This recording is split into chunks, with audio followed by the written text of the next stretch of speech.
This episode is brought to you by Camilla Najat with Exit Realty Metro. Camilla Najat is an experienced real estate agent who prides herself in finding the perfect home for her clients. Camilla can help you with a comparative market analysis to help determine the value of your home if you're planning on selling, or help you determine the going rate for the neighborhood you're moving into. She can also work with you at your pace. You can reach Camilla by calling 902-880-8429 or email camilla@exitmetro.ca. Also, you can find her on Facebook at Camilla Najat, Exit Realty Metro. This is Matt Conrad. And this is Mike Tobin. Welcome to the Afternoon Pint. This week we speak with Tim Brodie. Tim has had an amazing career, including 30 years with the Department of National Defence, RCMP, and the Police Leadership Academy of Canada. He currently operates his own business, the Brodies, which helps provide people therapeutic counselling. We really enjoyed this chat. Enjoy. Hey, Afternoon Pint. You're joining us at Serpent Brewing today. You're enjoying a Drama Llama Double IPA, our Father O'Keefe Triple Belgian, and joining us from Big Spruce, the non-alcoholic Kitchen Partly. Awesome. Thank you so much. All right, guys. Cheers. All right, cheers. This is fantastic. Yeah, so today we have, I'm very, very honored to, I guess in some case, return the favor to Tim Brodie and have him on our podcast on the Afternoon Pint tonight. Today, this afternoon, whatever you want to call it. But yeah, so we have Tim Brodie on the show. So Tim actually has quite a bit of background. For me to sum it up is going to take this entire podcast. So we're going to talk about some of the history of what he's kind of been doing.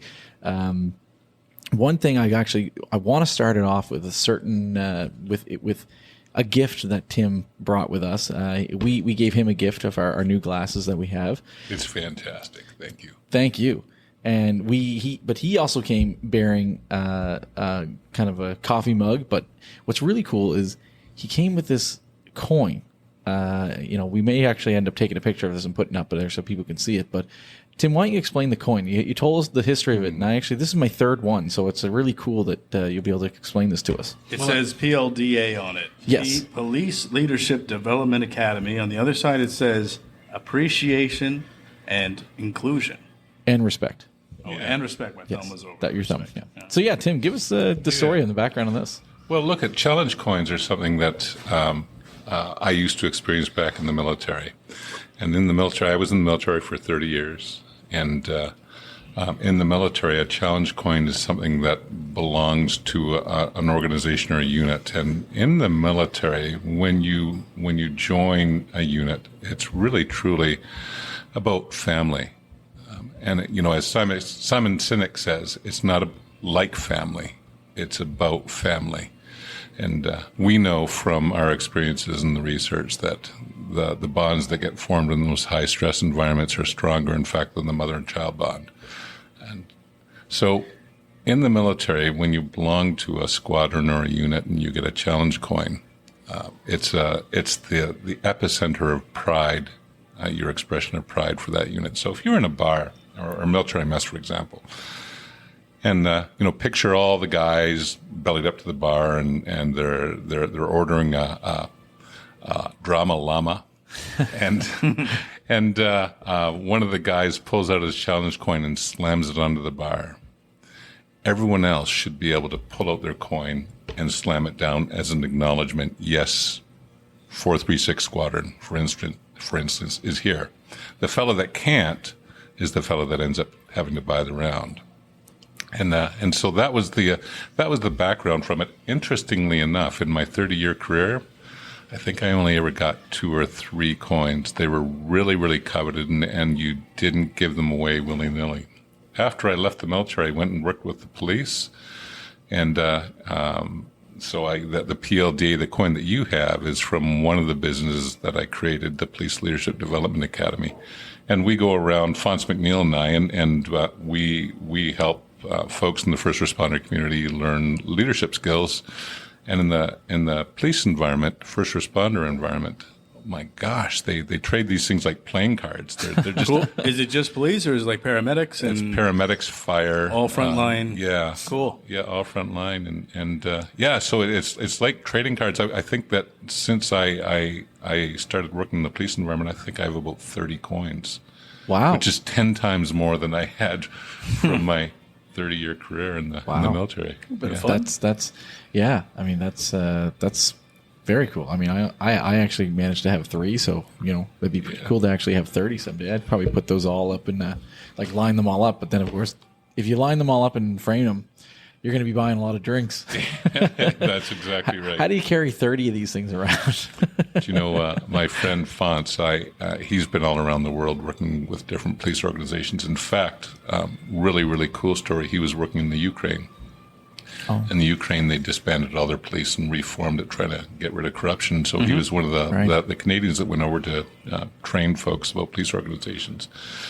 And Fonts is a good Nova Scotia boy. And so there's a Nova Scotian son that went overseas representing everything that's good and noble about being Canadian in a country that was looking up to us. And so when he went over there, when he was coming back, I can't remember which country it was, but on his way back, I think it was France, he stopped for an experience with some of the French police. And they brought out a challenge coin that was about the size of a small dinner plate. Oh, they do things large there. Wow. Yeah. So you spent 30 years in the military. Why don't you tell us a little bit about your experience there? Like, what was your specialty? What was the field you're in? And how did that kind of shape you? When, I know I joined at a young age. What age did you join? Oh my, yeah, I was 22 when I joined. I was 20 when I tried to sign up. It was a long experience. But I recall when I joined, my dad was the real pressure behind that, because in the early 80s, the economy was just tanked. And so my dad kept saying, you should join the military, you should join the military, you should join the military. But everyone knows when your dad tells you what to do, it's the last thing you want to do, right? Yeah. But he was right. And so I joined the military in 1983 in May, just before my 23rd birthday. And it's funny because I graduated from basic training, and my last course report said, this man is a weak recruit and will never benefit the Canadian military. Oh. So off I went on my trades training, and I went with a fire of contempt underneath my arse. Yeah. From that last stinging comment. And so I taught the course, and I got a picture of myself getting the top student award, and I wrote on the back of it, F you, and I put the picture in an envelope and I sent it back to the warrant officer in Cornwallis. Good job. Nice. I like that. Yeah, I love it. I definitely live my life with that chip on the shoulder. But in a good way. But the story I told myself was this, because I never did hear anything. Mm-hmm. The story I told myself was that, this warrant officer, Butch Montreal was his name, he must have got that picture and looked at it, flipped it over, and then in his own mind said, knew he could do it. That's the story I told myself. Yeah, right? Yeah. Until about a year ago, I was doing some training. I was teaching folks in the military how to be with other military folks that are suffering from post-traumatic stress issues, and veterans, how to be with current serving members. And in my class that I was running online for Veterans Affairs, this guy pops up. Oh. And it's Butch Montreal. Oh. And I gotta tell you, it was, 1983, this is 40 years ago. Yeah. And I see his face come up on my computer screen, and instantly every sphincter in my muscle just locked shut. Oh my gosh. It's Butch Montreal. Now, did he remember you? No. Of course, okay. He's probably had so many people come through. Yeah. So I had the chance to ask him. I told him the story, and I said, I tell this story all the time, Butch, and it's just such an inspirational story for me, and I wanted to share it with you because I want to, tell you what my mind told me. And so I told him the story about sending the picture, and he said, I can guarantee you I never received that picture. Oh, wow. Because if I did, the comment wouldn't have been, knew he could. You're 40 years later, he's still the meanest man I've ever met in my life. Wow. Awesome. Yeah. I mean, you know what though? Some of the greatest coaches Oh, yeah. are unfortunately that. But you look back on it and think like, he pushed me to where I needed to be. It's and all inspirational. That stuff, right? Yeah. So you spent 30 years in the military, and then you started working for the RCMP. So what was your role in there? I mean, jumping from I know a lot of people can jump from military to police, but it's not exactly the same thing.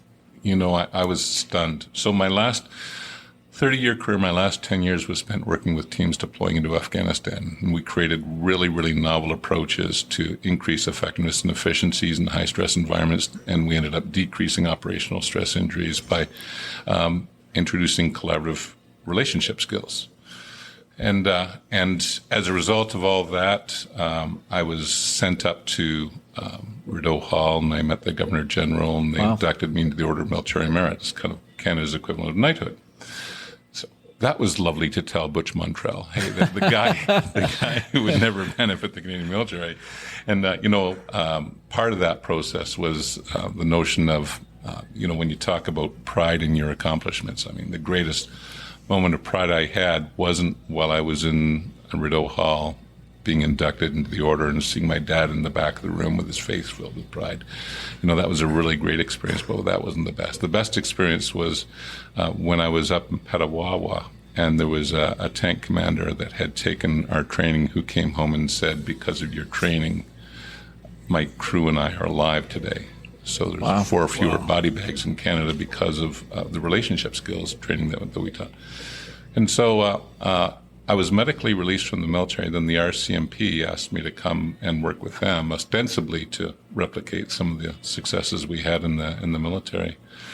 And I thought, it'll be an easy transition. It's a military to a paramilitary, hierarchical, all the same. But I started doing a ton of research before I went over because I wanted to know the difference in the client base. And what I found was astonishing. See that.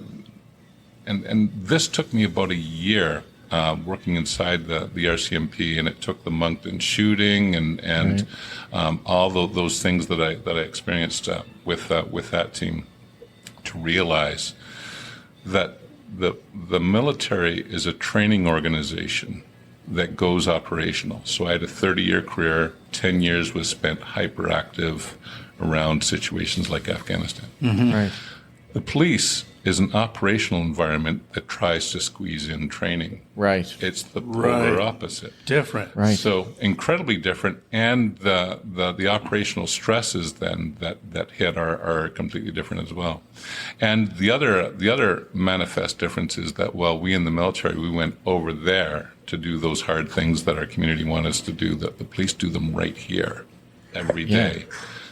And I started realizing when I was in the RCMP that I was really walking the hall with heroes, people that would put their lives on the line for a complete stranger at a moment's notice. It showed with the Moncton shooting, and it showed again with the mass casualty situation that we had here in Nova Scotia. Really good people that would sacrifice everything that they have and all that they are for a complete stranger. And I thought, these guys are just incredible. Every police officer, not just RCMP, but they all will. And it was humbling.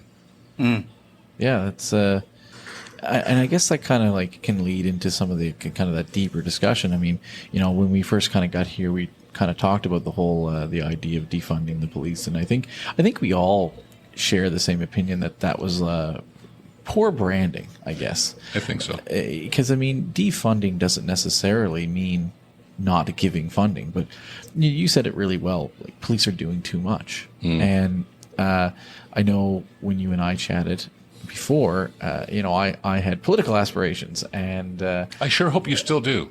At some point. I really, really do. That the universe needs more Matt Conrad.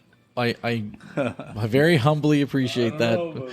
Yeah, there's probably a lot of people who don't agree with that. But anyway, that being said, I think the defunding part is interesting because and we'll get into this a little bit further on, what you're doing now.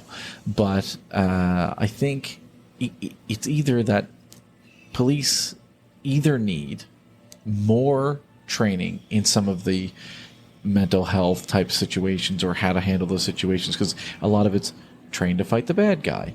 How do you handle people who aren't bad people? They just aren't in the mental capacity, and it's tough. So it's either we have a situation of, do we train police or do we restructure things so that we have those specialists on the police payroll to assist? And I mean, I don't know if you have opinion on that, or thoughts within that. And I'm not to pile on with what Matt just said, but it would be really nice if people had the opportunity to view the police as peacekeepers, ones that are there to help them, ones that are there to support them. I do feel sometimes in certain communities, people are afraid of the police, quite frankly, and they're scared. They're afraid that something's going to happen or something's going to escalate that shouldn't escalate, and it's a dangerous ground, right? You got to see both sides of perspectives, right? There were statistics out about, and I mean, again, I really don't want to get into this too far, but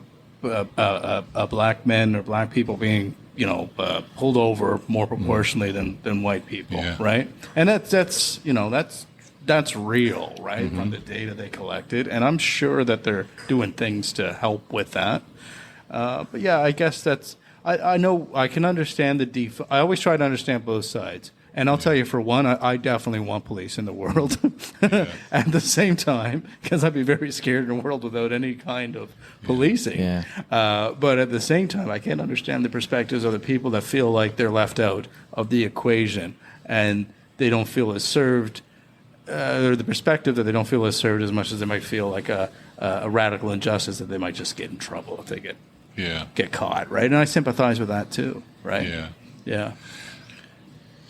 I've not served in uniform with the police. I've served beside them as a mediator and coach.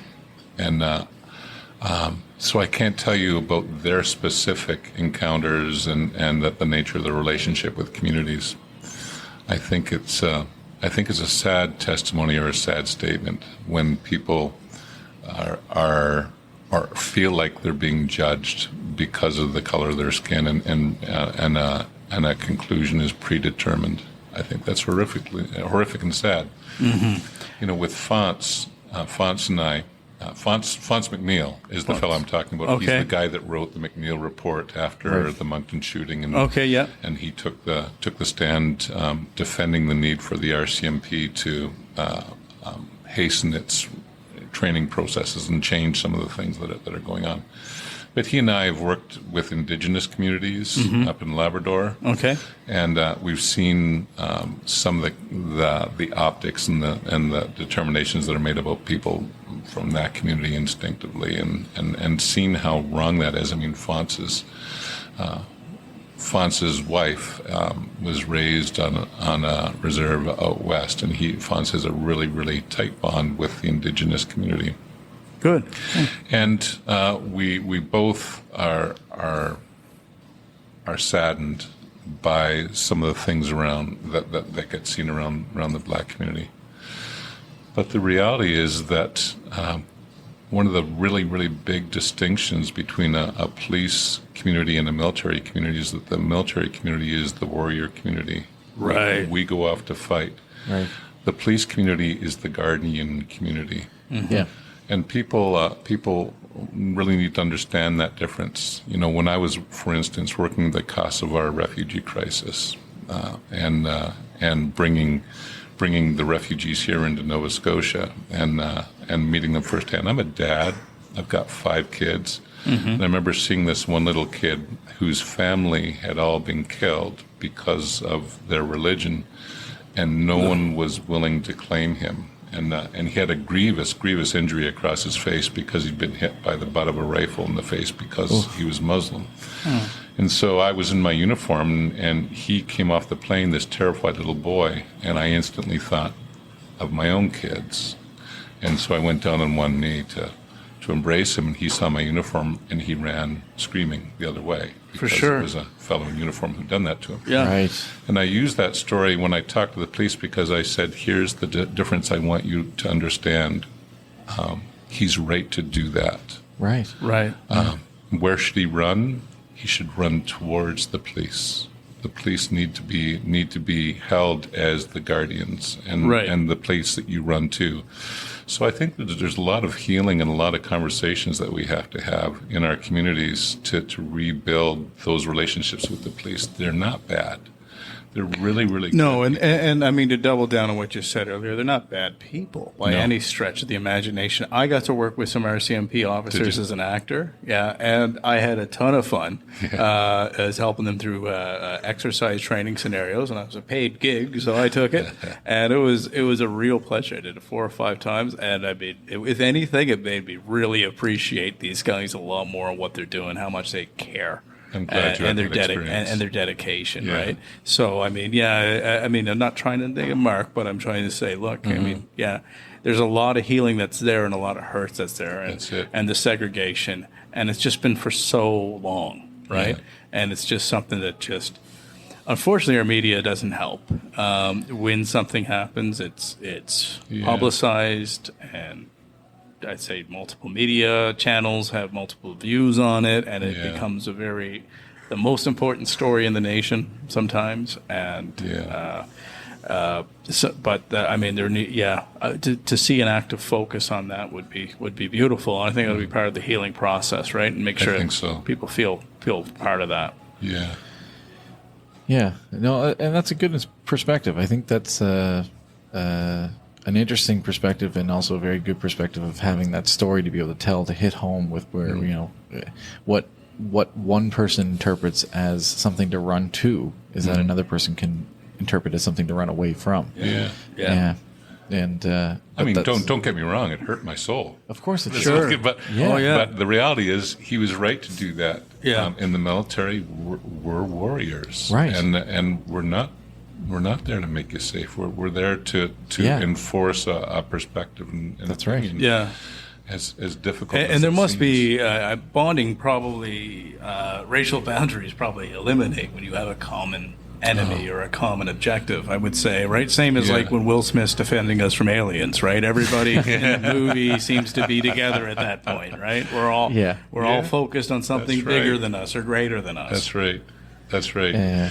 Do you know, it's funny, when I was working in Trenton and I was teaching these communication skills, so we were having such a great impact that I started to think we're missing part of the defense team. And so I started opening up 2 seats on every course that I ran for military spouses. So spouses come in because we need to take care of the home front as well. Okay. And then I'd take 2 weeks of holidays every year and I'd go teach this to the children as well. And so I teach collaborative communication skills to kids. And at the Military Family Resource Center in Trenton, one of the women came up and said, "Tim, you're really good at this, and we wondered, would you put together a workshop for men?" And I said, "Well, sure. What should the workshop be about?" And, well, getting men to connect with their emotions. And I said, oh, because men don't connect with their emotions? And she said, no. And so we think that you could teach men how to connect with their emotions. And I said, I got an idea for you. How about I run a course for women on how to understand how men connect with their emotions? Because if you've ever been to a ramp ceremony where there's a flag draped box going up there, you'll see a lot of emotion. Men do express emotions. It's just different. And so That's why I cry at every Adam Sandler and Joe Dirt movie sad part, right? I'm like, oh gosh, I don't know why this is touching my soul. Yeah. Exactly. So it's interesting to kind of hear a lot of this, because it's what I like about the perspective that you bring, and this is the big reason why I wanted to kind of have you on here, is you come obviously from a perspective, and we'll get into this shortly, because you have a book and you've had your own podcast and all this type of stuff. So you come from a military policing background, but you're coming from a really a point of like understanding, which and kind of really thinking a little bit deeper and a little bit broader. And sometimes you don't always get that narrative from people who come from a policing and military background. So so now you've taken a lot of your leadership skills and you've had them obviously in the military, you've had them in the RCMP, but what kind of decided to make you like really switch careers? And I guess we can talk about like the Mo Mondays. You know, you brought these types of things in where you were talking about you want to talk to inspirational people and talk to people who are regular folks who were leaders in the communities. Like, what really kind of drew you to that? Well, that's another story. Yeah. You know, I'd left the military. Spent my 5 years with the RCMP, which was the thing that I'd promised them. And when the 5 years came up, I knew that I wanted to do something else with my life. You know, you guys are still young. There'll be a point when suddenly you start hearing the clock tick and you get reminded of how finite this experience actually is. Mm-hmm. And, you know, I was hearing the clock tick and I thought, well, Brodie, if you're going to do something with your life, it's time to do it. And so from my experience working with the police, I thought, you know what I'd really like to do? I'd really like to put together a TED Talk. And I'm talking about a full-day event. And I'm going to bring in Lieutenant Colonel. I'm going to bring in Romeo Dallaire. We're going to cover that in a bit too. Yeah. And I'm going to bring in Roger Brown from Moncton, the Moncton situation. And I can bring in all these really, really great warriors and guardians who were battling post-traumatic stress and pose one question to them. If you could go back to the day before that event happened that caused you to trip into post-traumatic stress, what's the advice you'd give your younger self? Because us older folks need to be passing on this wisdom to move the yardsticks further down the field. Right. And so I thought, you know, a full day of talks with workshops around creating resilience around post-traumatic stress rather than trying to manage the situation after it happens. I thought it'd be fantastic. And then all the money from the ticket sales I donate to the Society of Atlantic Heroes, which was a really great not-for-profit that a guy by the name of Ken Hoffer was running. We're going to get to that too. Yeah. So that was the notion. Do a lot of good. Pass on a lot of advice to younger serving folks on how to increase your own resilience, and then put a bag of cash aside for the Society of Atlantic Heroes. And I thought, this is perfect, and I sent the application off to TED Global, and I got the response back that as noble as the day sounds, TED can never be used to raise funds for anything. Oh. So they denied my license. Oh. Wow. So Okay. I went into a corner. And being an ex-military guy, I cursed, swore, berated the heavens, licked my wounds, and came back out and said, I'll teach you. So instead of having an annual TED Talk, I created a monthly Mo Mondays. Right. So Mo Mondays was an opportunity down at Carleton where I'd get 5 folks that would talk about their post-traumatic stress situation with this one caveat. No talking about PTSD. What I want you to talk about is post-traumatic growth. So share your story with your community so that little thread can be woven into the tapestry of the tartan that is us. Right. And so that people could understand what you do and what you did for them. And you can see the acceptance and acknowledgement, and that'll be part of your healing. So post-traumatic growth, tell me your story, but tell me what you learned from it, not how it hurt you. And we did it once a month instead of once a year. And then COVID happened. And when COVID happened, It seems to be a common theme in this show, Matt. Then COVID happened. We had something great going for like 5 to 6 weeks, and then COVID ruined everything. Yeah, well, we did it for about a year and a half. Oh, a year and a half. Okay, great. And then COVID hit, and I tried to do it online. And Matt, you and I talked.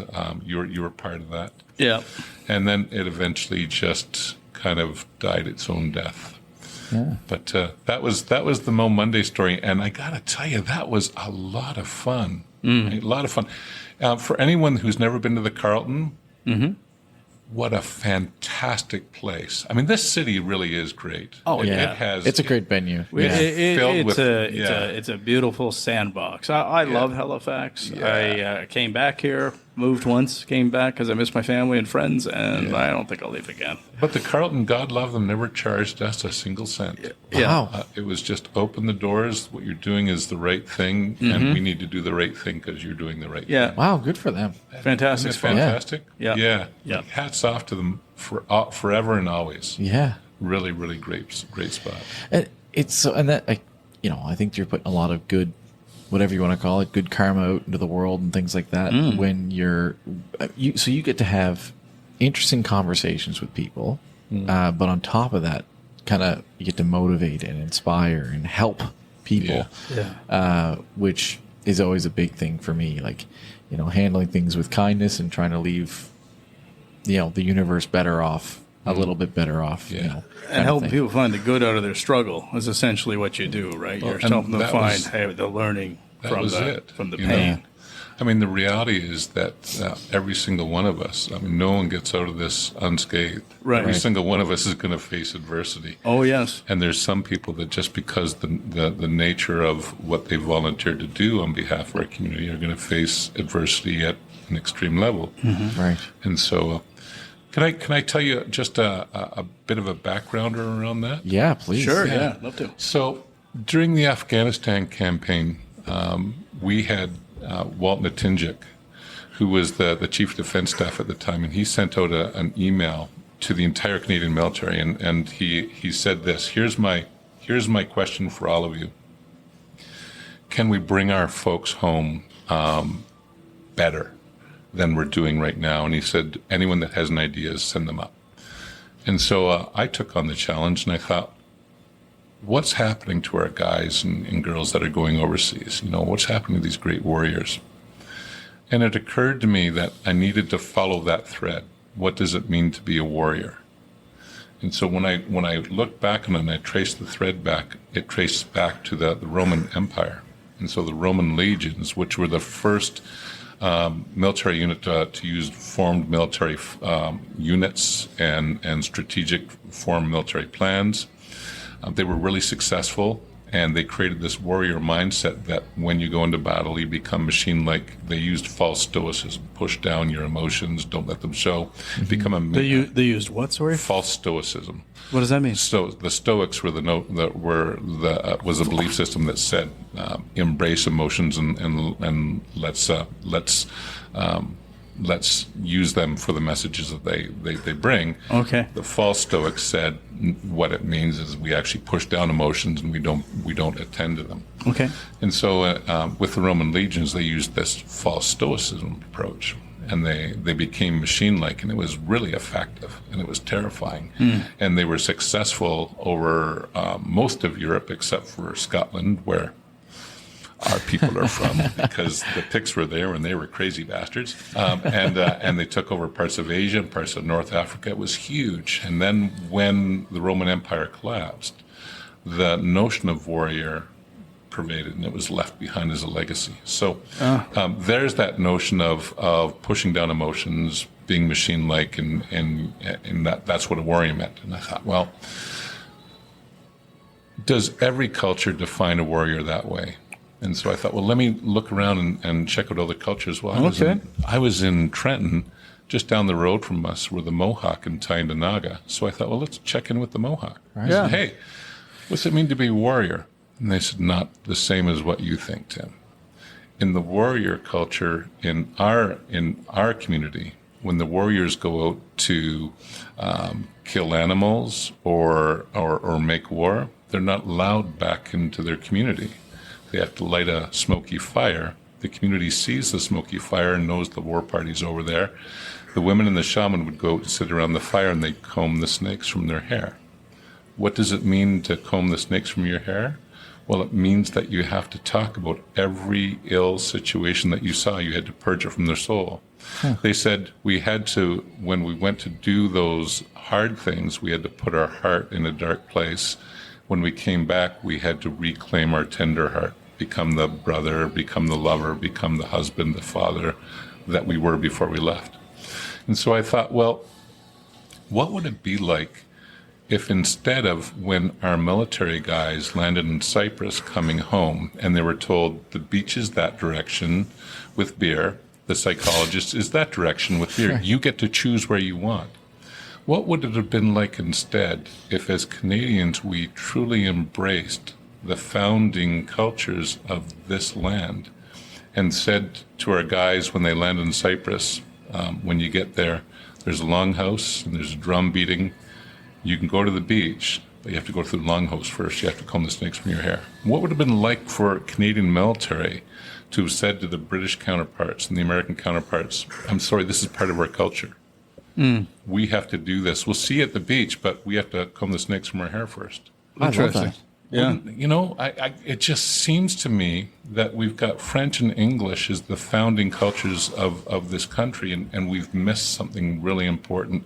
And it's not just to the detriment of our Indigenous friends. Absolutely. It's to our detriment as well. Yeah. Right. Yeah. There's Yeah. so much that we could learn from each other if we just got rid of the us and them barriers about the black and the white, about the red and the, and just and said, you know, we're all Canadians. Let's really embrace what it means. Make our whole nation incredibly strong.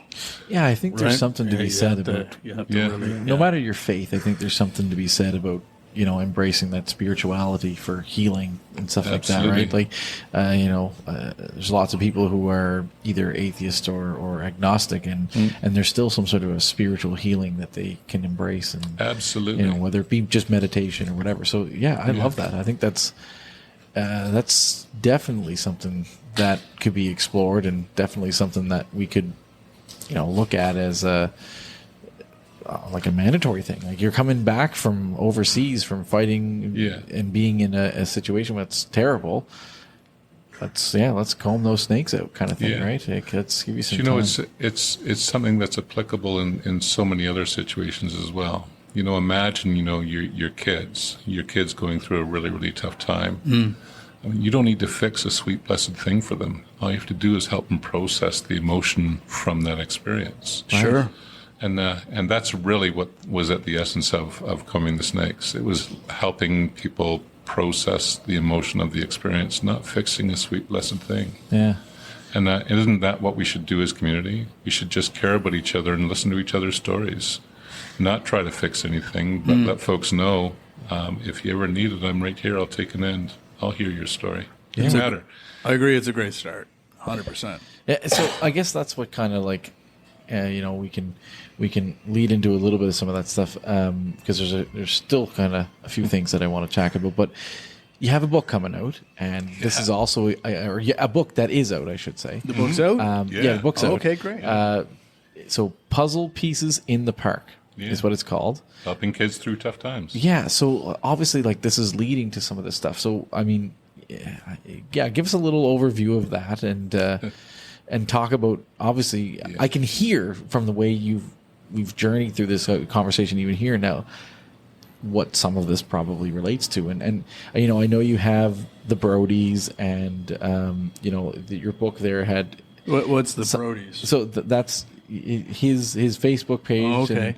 and talking about counseling and things like that. And so I'll let you unload on everything here, because he talks about gremlin taming, and I don't know who Rick Carson is, but there's teachings in that. So I'll let you unload on I want to hear all about that. gremlin taming first. Yeah, it's not owning your mugwump and not feeding them after midnight. It's not that. No. So Rick Carson is probably one of the most lovely people on this planet. Okay. Yeah, he's a fellow lives down in Texas, and in 1983 he wrote a book called Taming Your Gremlin. Taming Your Gremlin. I like that title. And the gremlin is that voice that you hear in your head, and please know that I know you have one. Oh, yeah. Okay. Yeah, and why do I know you have one? Because we all have one. Yeah, sure. And we all have this little, and that this gremlin will tell you things like you're not big enough, you're not strong enough, you're not fast enough, you're not smart enough. Sure. Everyone has that. And also can have anger and other emotions too, right? All kinds of stuff coming from that little 100%. creature's voice. And so he wrote this in 1983. It's sold over 400,000 copies. It's gone around the world, been translated into 7 or 8 different languages. And he's just such a great guy. And when you read the book, you'd swear you're talking to a Texan.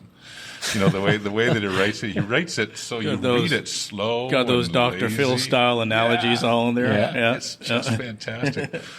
Well, I read that in 2003 when I was working with the military and trying to incorporate some models into how we were going to relate to each other going overseas. So our guys went overseas with some gremlin taming skills in their back pocket. But it's a characteristic of mine that I'm really not very shy.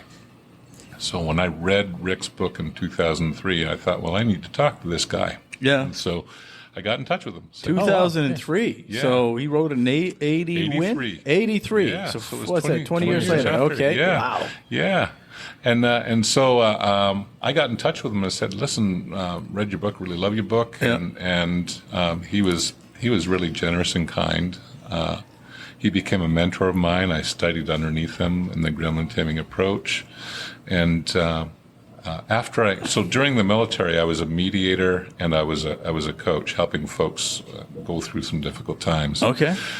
But I remember any time that I butted up against something that would be determined to be a mental health issue, I was always told, you can't go there, so you have to take this client by the hand and guide them down to a psychologist, and they'll be worked with. Okay. So I did that, and then after I left the military, I went and worked with the police and had that same kind of caveat in my head. If it's mental health, I have to take it down. So in my 50s, I wanted to know what was behind that door. You never go to McDonald's and you see that door that says authorized personnel only. Yeah, sure. You ever wonder what's really behind there? You know, what's going on there? So I wanted to know what was behind that door around mental health care. And so I went back to university and did a graduate program in counseling psychology. Okay. Came to find out that so much of the material that I'd learned from Rick Carson and the gremlin taming approach, because it was based on Gestalt therapy and so much of the things that I'd read from Carl Rogers and some other icons, there wasn't much difference between what I was doing and what a Interesting. Okay. psychologist could do. Yeah. During my practicum, though, because Rick is such a dear man to me, and I'd studied mindful self-compassion from Kristen Neff and Christopher Germer as well, so I was squishing together mindful self-compassion with gremlin taming, with the gremlin taming processes. I got in touch with Rick, and I said, Rick, I'm doing the practicum now, and I want to cite your work, but I'm not able to find much of it on the scientific databases. And I said, can you help me understand that? And Rick said, sure, Tim, I just didn't have time. Well, Rick, we have to rate that wrong. And so I started doing interviews with him so I could use the interviews to cite during my practicum. And then I had this one client who was a 12-year-old girl who was having some really, really difficult challenges. And so I called up Rick and I said, Rick, I'm wanting to know, I want to work with this 12-year-old. Does the gremlin taming process apply exactly the same with a 12-year-old as it does with an adult? And he said, well, you have to change some of the language and you have to tweak a few things. And I said, Rick, why didn't you ever write a book for kids? And he said, well, Tim, I just didn't have time. So I said, all right, we're going to rate that wrong as well. Cool. So I committed to Rick that I'd write 4 books for him. And, So you're going to write a kid's book? yeah, the first one's already out. Yeah, Okay. That's the puzzles. Yeah. So there's 4 books. There's one for kids up to age 5. There's another for kids up to age 12. And then another for kids in their teens. And then the last one is for parents on how to parent their kids using the gremlin taming approach. So I wrote the first one, which is like a Dr. Seuss kind of book. And Rick said, no, don't put that one out first, because I believe that Rick watched Star Wars, and he understood the way of sequence from Spielberg, right? Okay. He said, you should put the second book out first. Whoa. Okay. Oh, well, all right. So Rick is my mentor, and who am I to say Sure. no to Yeah. him? Yeah, a bit of fun. So the second book has just been released. We're having the book launch at the Halifax Club on the 28th. Oh my gosh. I'd Yeah. love for you guys to come. Oh, Yeah. Oh, absolutely. Love Yeah. to. And Rick is actually flying up. and let way.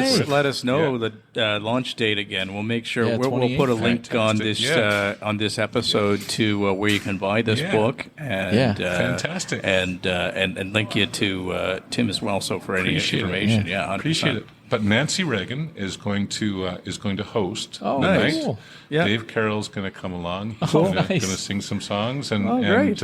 and Rick Carson and I are going to sit down and have a conversation with Nancy for about 20 minutes, half an hour Jeez. about the basis for gremlin taming and how the books Wow. came to be. Yeah. Love to talk with Rick Carson. Even we can get him for a 5-minute clip as a follow up on the 28th. That'd be You pretty know what? cool. He'd be thrilled. Yeah? Be thrilled. So he's coming up. He's coming up 27 on the 25th. The Yeah. 26th, we're creating a video about the transition from gremlin taming to gremlin taming for kids. Yeah. And then the Sunday, we're going shark fishing. Oh, okay. You know, I've got Rick. He's 79 now, and this is the first time he's been to Nova Scotia. He can't come to Nova Scotia without being on the water. Right? That's Sure, true, yeah. yeah, So we're yeah. going shark fishing. Out Eastern Passageway, you think? Or- Yes. yeah. Cool. Yeah. And then the Monday we're going down to the Halifax Club and launching the book properly with celebration. Yeah. Oh Awesome. yeah, that's Yeah. very exciting. Yeah. Come down. It'd be great to see you. Absolutely. So Tim, you keep some very interesting company, and you obviously get you get to meet a lot of interesting people, and I hope this podcast takes us to the same level that you were at, kind of thing, because you got to meet, I think, a couple times someone who I have a great deal of respect for, and that's General Romeo Dallaire. For the people that don't know, who is General Romeo? Dallaire? I'll let Tim. 'Cause Yeah. people shouldn't have to hear from me, so Okay. I'll let Tim explain who he is, what he's done, and why he's a great man. Yeah. He really is. He's one of my North Stars. And look at here's something that I want everyone to hear. You got to figure out who your North Stars are. In Canada, we don't do a good job of claiming heroes. Okay. And we need to start labeling our heroes and saying them proudly. And Romeo Dallaire is one of mine. He's definitely one of my heroes. And so by that I mean, he's a North Star when my life is really, really dark. I look to Romeo Dallaire and I find my way home again. I find my way to the better part of me. And Romeo Dallaire, his big story came from Rwanda when he was there on a peacekeeping mission just before the genocide happened. And Romeo had been ordered out when the Hutus were rising up and wanting to lay waste to the Tutsi minority population. In the span in a short span, 900,000 people were killed. Oh my God. Romeo had been the general in charge of the peacekeeping mission there, and he was ordered to leave before the massacre, and he refused the order. He said, someone has to bear witness to this, and I'll let anyone from my team go home that wants to go home, but he's such an impeccable leader that no one did. They all stayed with him, and they witnessed the horror of a genocide. And it caused extreme damage to Romeo's soul. He struggled with post-traumatic stress. And what year was this when this happened? Gosh, you're asking me a question Sorry. after a drama llama? I know. I'm sorry. It was in the 90s, It was in the 90s. early 90s. Early Yeah. 90s? Okay. I think it was 92 or 93. Okay. I could be wrong. Yeah. Wow. So he came home and he suffered greatly. He's written a couple books, and one of them was Shake Hands with the Devil, about his experience at the start, and he wrote another book called Waiting for First Light, about his experience with post-traumatic stress. Then he wrote another book about child soldiers. They fight like men, that die like children. And I don't think I could find a better example for anyone about what it means to be a hero, and that notion that I was telling you about before, a man willing to sacrifice his all for the betterment of the world. His struggle with post-traumatic stress was so profound. He tried to kill himself repeatedly. He struggled with alcoholism and yet still continued to serve. He became a senator in the Canadian government, and then he came here into Nova Scotia, where he created the Dallaire Initiative, which is now the Dallaire Institute at Dalhousie University, working to eradicate the use of child soldiers around the world. And so that's become his mission. And I remember I had the chance to participate in this program for about 6 months.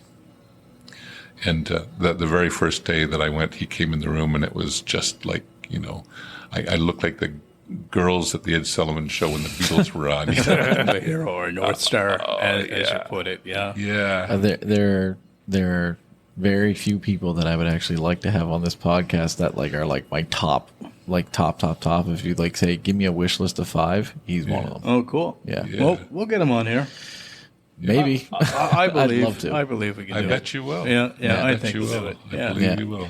Yeah. Matthew, man, I think we got to wrap this up, buddy. We're going for. Yeah. The only last thing that I want to kind of cover off with Tim is, because it is such an important thing, is I wanted you to just kind of, because we talked about the book and talked about some of that stuff, but I'd like you to kind of quickly talk about the Society of Atlantic Heroes, because it's an important cause, and we want to shed some light on that.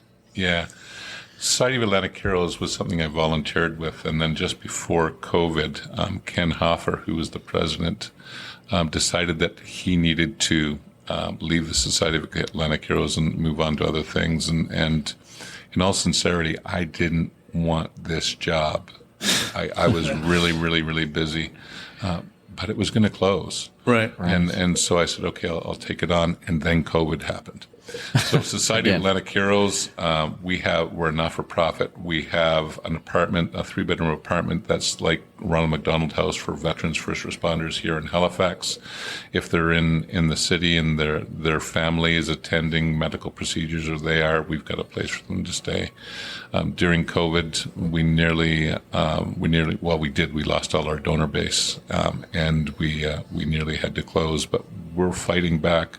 We're at 95% occupancy rate right now. Some stories that would make you cry if you heard them about the folks that we're serving. And now we're fighting for corporate sponsors, and I think that we found one. Oh, wow. And it's a really, really cool guy.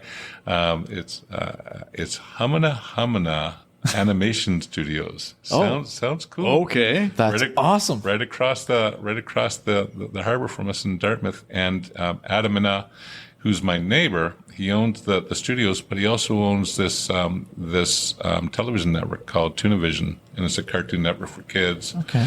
And so we're going to be putting on a fundraiser in October during Nocturne, and he's sponsoring it. He's asking professional animators from across the Atlantic region to create a brand new hero. And he's going to hand out awards for the top heroes from the animators that come in, and then we're going to auction off all the artwork, and all the money that comes from the artwork auction will come towards the Society of Atlantic Heroes. Wow! Supporting those who serve us. I think it's going to be wonderful. That's cool. Yeah, that's very cool. I'll have to get the pad and pen out and see if I can draw a hero. Maybe you can draw a hero. Yeah. I used to be able to draw back in the day. Me But, too. practice makes perfect, and I have been practicing. Yeah. But that's so cool. So well, thanks for asking. I really appreciate I wanted to bring it up because there's so many good things that you had to do, and I honestly really, really appreciate you coming out. Obviously, there's hopefully people will enjoy this as much as I did having this conversation with you. Yeah, thank you. I enjoyed it. Thank you so much. Because there was really a lot of interesting things there, and a really, I think, unique perspective that you bring that I think people will find interesting.